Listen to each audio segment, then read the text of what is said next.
इस मजबूरी में हुआ था ऋषि और झनक का तलाक। अदिति ने नहीं, इस शख्स ने रची थी साजिश। दोस्तों, आज फिल्म सिटी के गलियारों में जिस एक सीन की शूटिंग हुई है, उसने वहां मौजूद हर शख्स के रोंगटे खड़े कर दिए हैं। और जब मैं, आपकी अपनी मनीषा, आज मनीषा रिव्यू पर आपको उस हाई वोल्टेज ड्रामा की एक एक डिटेल बताऊंगी, तो यकीन मानिए आप अपनी कुर्सियों से चिपके नहीं जाएंगे। आज सेट पर जो माहौल था वो सिर्फ स्क्रिप्ट का हिस्सा नहीं था, बल्कि एक्टर्स के चेहरे पर वो तनाव साफ महसूस किया जा सकता था। क्योंकि कहानी अब उस मोड़ पर आ खड़ी हुई है जहां रिश्तों की मर्यादाएं तार तार होने वाली हैं। जैसा कि मैं खुद फिल्म सिटी में काम करती हूं और मेरी नज़रों के सामने ही वो शॉर्ट फिल्माया गया है, तो मैं आपको बता दूं कि आने वाला एपिसोड आपके दिलों की धड़कनें रोकने वाला है।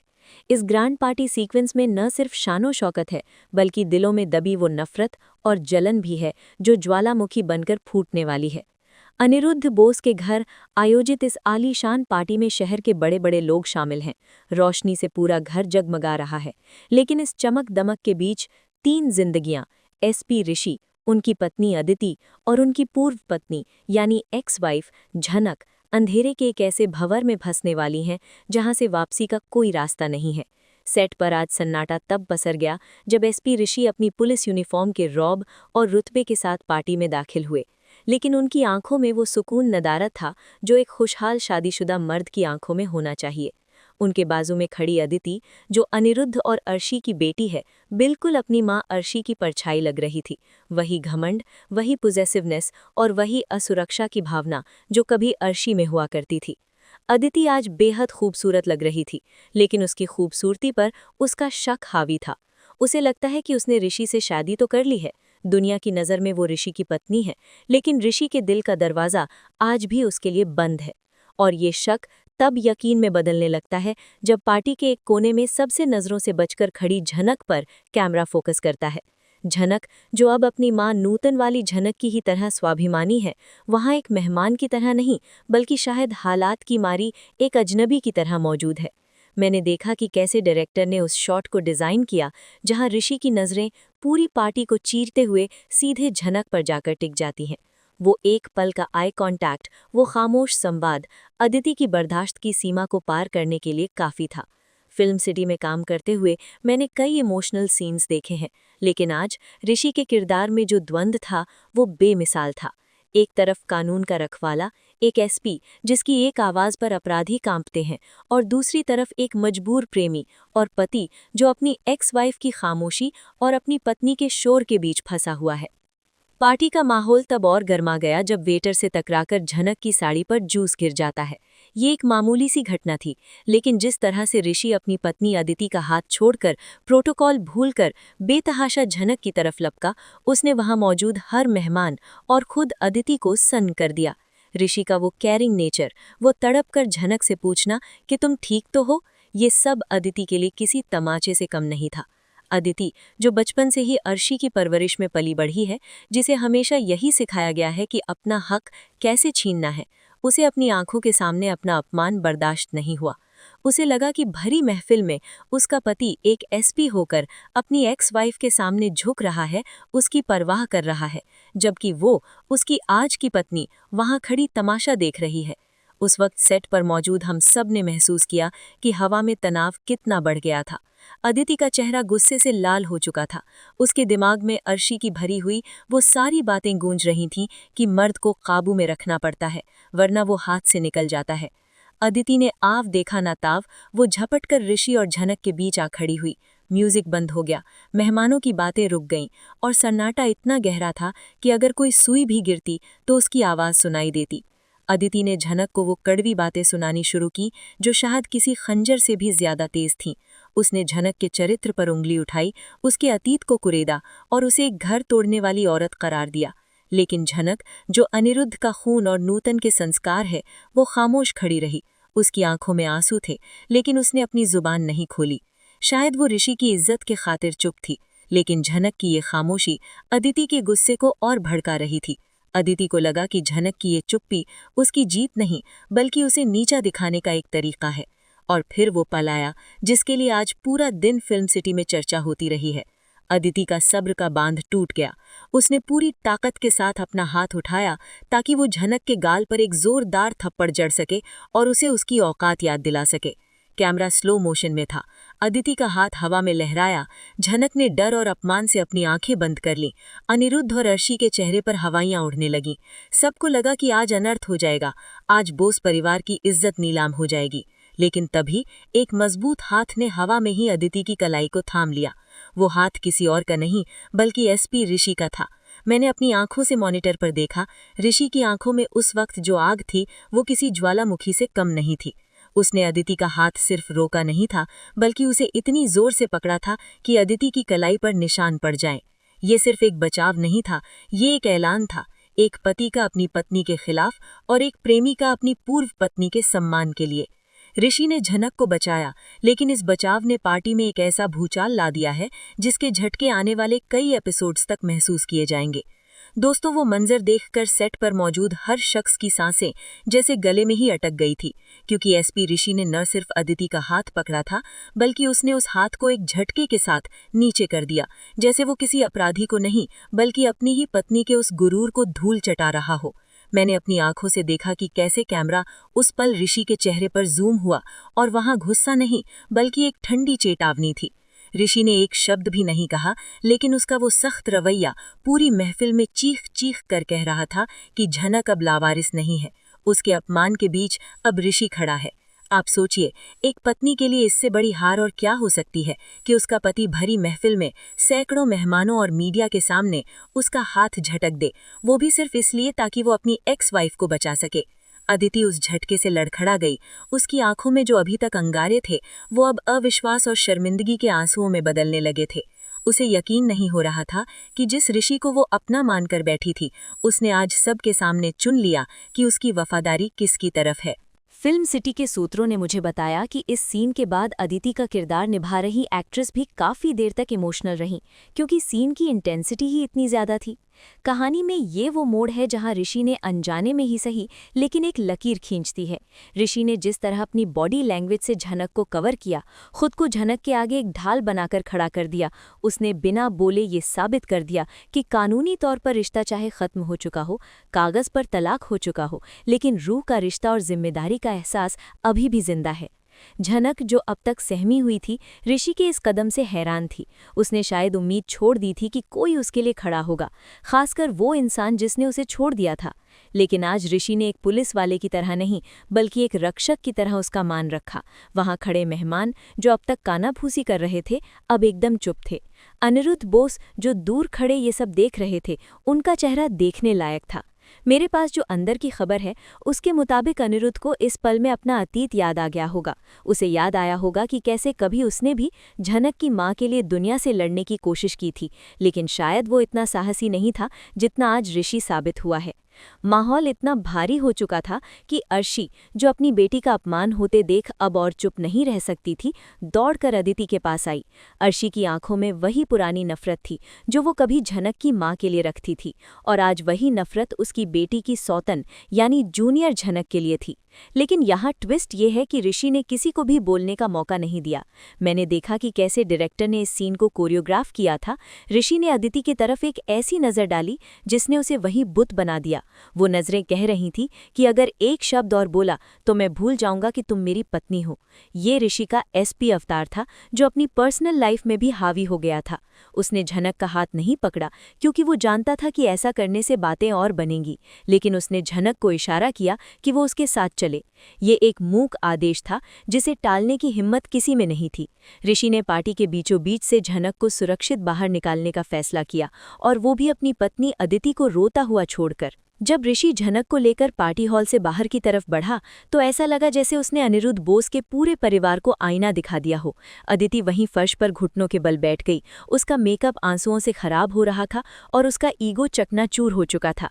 ये सीन सिर्फ एक ड्रामा नहीं था, बल्कि ये अनिरुद्ध और अर्शी की परवरिश पर एक तमाचा था। अर्शी ने अपनी बेटी को लड़ना सिखाया, हक जताना सिखाया, लेकिन प्यार पाना नहीं सिखाया। और आज ऋषि ने साबित कर दिया कि प्यार और सम्मान जबरदस्ती नहीं छीना जा सकता। सेट पर जब कट बोला गया तो भी काफी देर तक सन्नाटा छाया रहा। हर कोई समझ गया था कि ये एपिसोड टीआरपी के सारे रिकॉर्ड तोड़ने वाला है। अनिरुद्ध अपनी बेटी के पास जाने के लिए बढ़ा तो सही, लेकिन उसके कदम भारी थे। उसे कहीं ना कहीं लग रहा था कि जो आज अदिति के साथ हुआ उसका जिम्मेदार वो खुद है। उसने जो बीज अतीत में बोए थे, आज उसकी फसल उसकी बेटी काट रही है।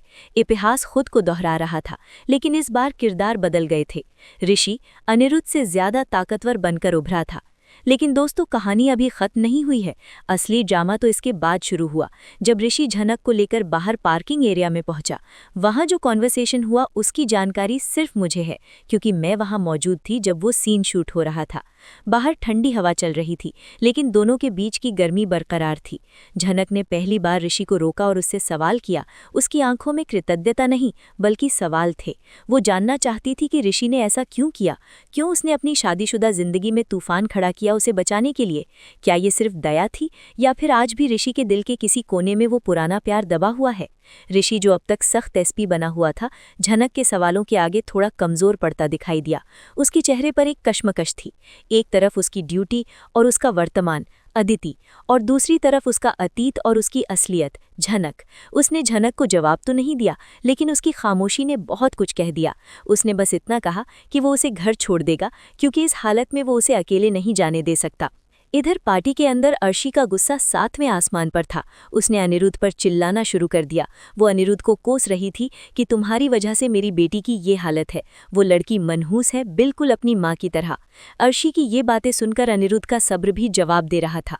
पहली बार अनिरुद्ध की आंखों में पछतावा और गुस्सा दोनों एक साथ दिख रहा था। उसे महसूस हो रहा था कि झनक कोई और नहीं, बल्कि उसी का खून है। वो देख पा रहा था कि कैसे नियति ने उसकी दोनों बेटियों अदिति और झनक को एक ही आदमी के लिए आमने सामने खड़ा कर दिया है। ये एक पिता के लिए सबसे बड़ी परीक्षा की घड़ी है।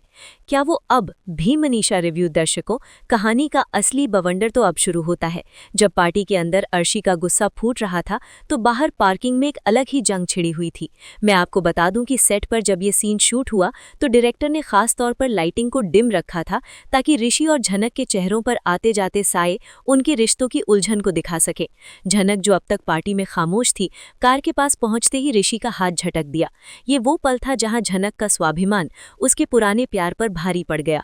उसने ऋषि की आंखों में आंखें डालकर जो कहा, उसने ऋषि को अंदर तक हिला दिया। झनक ने साफ कर दिया कि उसे ऋषि की दया या हमदर्दी की कोई जरूरत नहीं है।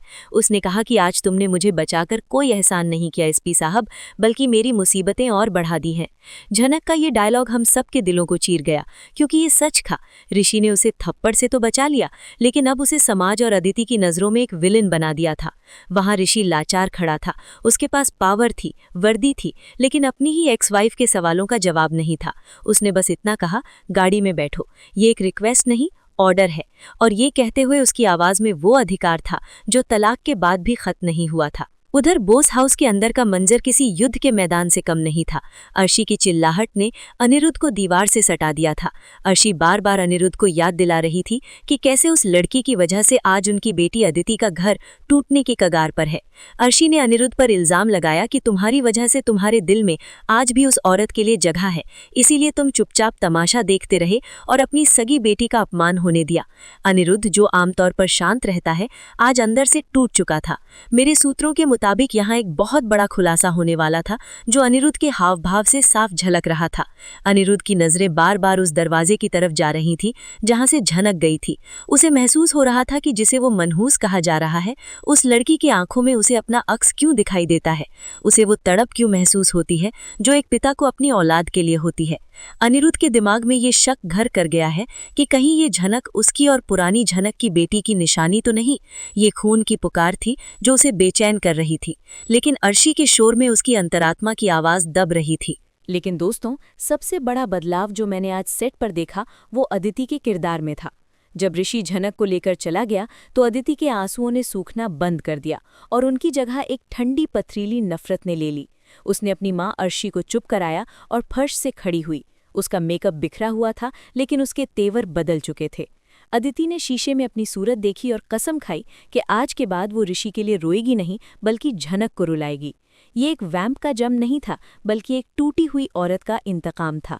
उसने अपनी माँ से कहा, माँ, आज ऋषि ने मुझे नहीं, उसे चुना है। अब मैं उसे बताऊंगी कि गलत चॉइस का अंजाम क्या होता है। अदिति की आंखों में वो पागलपन था जो ये इशारा कर रहा था कि वो अब किसी भी हद तक जा सकती है, चाहे वो झनक को नुकसान पहुंचाना हो या खुद को। फिल्म सिटी में चर्चा है कि अदिति अब ऋषि के पुलिस करियर को भी दांव पर लगा सकती है, क्योंकि वो जानती है कि ऋषि की कमजोरी उसकी वर्दी है। इधर ऋषि और झनक की कार ड्राइव पूरी तरह खामोश थी, लेकिन वो खामोशी चीख रही थी। ऋषि बार बार रियरव्यू मिरर में झनक को देख रहा था, जो खिड़की से बाहर अंधेरे को घूर रही थी। उस छोटी सी जगह में उनके टूटे हुए रिश्ते का दर्द साफ महसूस हो रहा था। ऋषि शायद कहना चाहता था कि वो आज भी मजबूर है, कि उसने अदिति से शादी क्यों की, ये एक राज है जो अभी खुलना बाकी है। लेकिन उसने चुप्पी साधे रखी। जब ऋषि ने झनक को उसके छोटे से घर के बाहर छोड़ा, तो वहां एक और ट्विस्ट आया। झनक के घर के बाहर अंधेरे में कोई और भी खड़ा था, एक साया जो उन दोनों पर नजर रखे हुए था। ये कौन था? क्या ये अदिति का भेजा हुआ कोई जासूस था, या फिर झनक के अतीत का कोई दुश्मन? जब झनक गाड़ी से उतरी तो ऋषि ने उसे रुकने का इशारा किया और बहुत ही धीमी आवाज में कहा, अपना ख्याल रखना, क्योंकि अब खतरा घर के अंदर नहीं, बाहर है।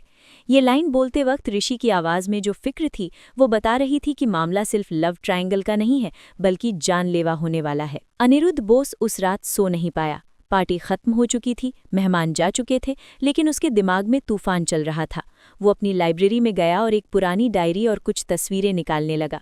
ये वो सीन था जिसे शूट करते वक्त पिन ड्रॉप साइलेंस था। अनिरुद्ध पुरानी झनक यानी नूतन की बेटी की तस्वीर को देख रहा था और फिर उसने आज की जूनियर झनक के चेहरे को याद किया। दोनों में जो समानता थी, उसने अनिरुद्ध के पैरों तले जमीन खिसका दी। उसे याद आया कि सालों पहले जब वो झनक से अलग हुआ था तो कुछ बातें अधूरी रह गई थी। क्या ये मुमकिन है कि झनक ने उसे अपनी प्रेगनेंसी के बारे में कभी बताया ही नहीं? अनिरुद्ध ने ठान लिया कि वो अब चुप नहीं बैठेगा। उसने रात के 2 बजे एक प्राइवेट डिटेक्टिव को फ़ोन लगाया। ये सीन बहुत छोटा था, लेकिन इसका असर बहुत बड़ा होने वाला है।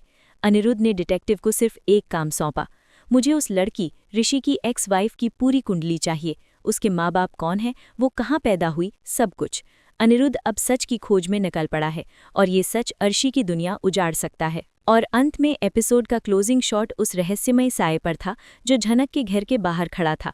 जैसे ही ऋषि की जीप वहां से गई, वो साया रोशनी में आया और दोस्तों, उस चेहरे को देखकर मैं खुद सन्न रह गई। वो कोई और नहीं बल्कि ऋषि का ही एक पुराना दुश्मन था जिसे उसने जेल भेजा था। लेकिन यहाँ ट्विस्ट ये है कि वो शख्स फ़ोन पर किसी से बात कर रहा था और कह रहा था, काम हो गया मैडम, दोनों में दूरियां नहीं नज़दीकियां बढ़ रही हैं, अब धमाका करने का वक्त आ गया है। और फ़ोन की दूसरी तरफ किसकी आवाज़ थी? क्या वो अर्शी थी, या खुद अदिति, या फिर कोई तीसरा खिलाड़ी इस खेल में शामिल हो चुका है? ये सस्पेंस अब शो को एक थ्रिलर मोड में ले आया है। झनक, जिसे लग रहा है कि वो ऋषि से दूर होकर सुरक्षित है, उसे अंदाज़ा भी नहीं है कि वो अब शेरों के पिंजरे में अकेली खड़ी है।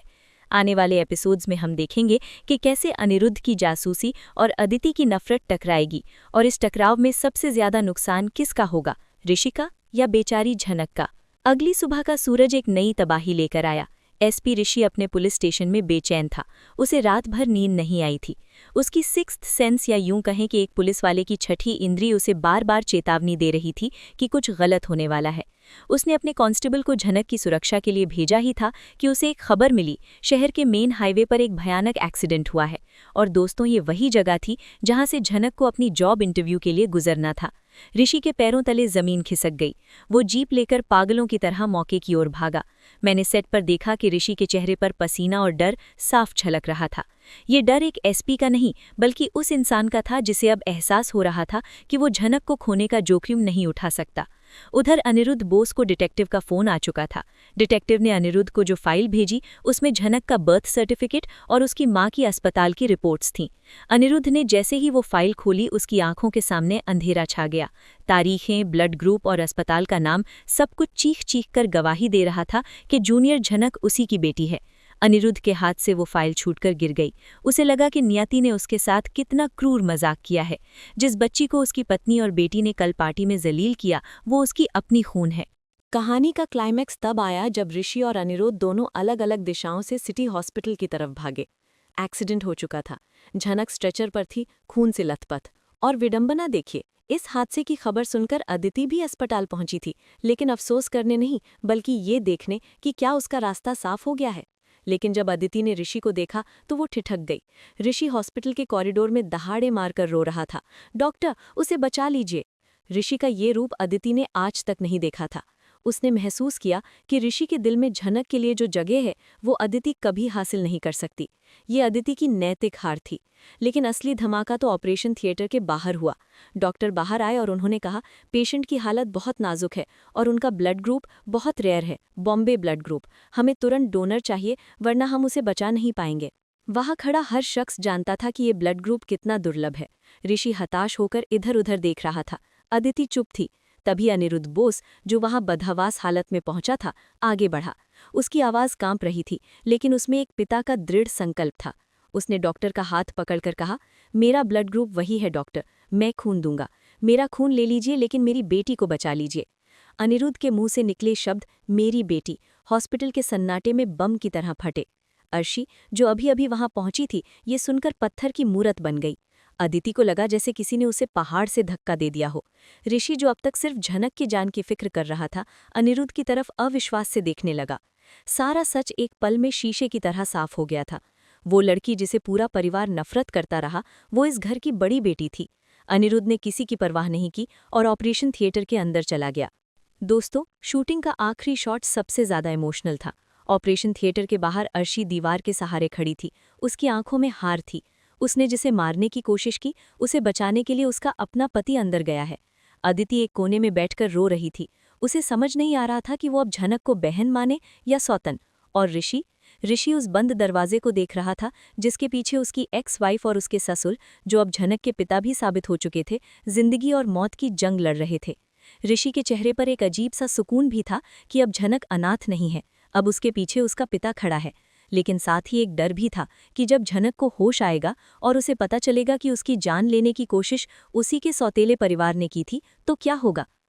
एपिसोड यहीं खत्म होता है, लेकिन एक सवाल छोड़ जाता है जो आने वाले हफ्तों में इस शो की टीआरपी को आसमान पर ले जाएगा। क्या झनक अनिरुद्ध को पिता के रूप में स्वीकार करेगी? क्या अदिति अपनी बड़ी बहन को अपनाएगी या ईर्ष्या की आग में सब कुछ जला देगी? और सबसे बड़ा सवाल, एसपी ऋषि अब किसका साथ देगा, अपनी पत्नी अदिति का या अपनी एक्स वाइफ और प्यार झनक का, जो अब बोस परिवार की वारिस है? तो दोस्तों, ये थी आज की एक्सक्लूसिव अपडेट सीधे फिल्म सिटी से। मैं हूं आपकी मनीषा और आप देख रहे थे मनीषा रिव्यू। ये स्क्रिप्ट मैंने खास आपके लिए तैयार की थी ताकि आप जान सकें कि झनक में आने वाला तूफान कितना बड़ा होने वाला है। अगर आपको ये स्टोरी लाइन और मेरा ये अंदाज पसंद आया हो तो कमेंट में जस्टिस फॉर झनक लिखना मत भूलिएगा। और हाँ, टीवी की ऐसी ही मसालेदार और अंदरूनी खबरों के लिए चैनल को सब्सक्राइब जरूर करें, क्योंकि असली सच सिर्फ मनीषा ही बताती है। मिलती हूँ आपसे अगले वीडियो में एक और धमाकेदार अपडेट के साथ। तब तक के लिए अपना ख्याल रखें।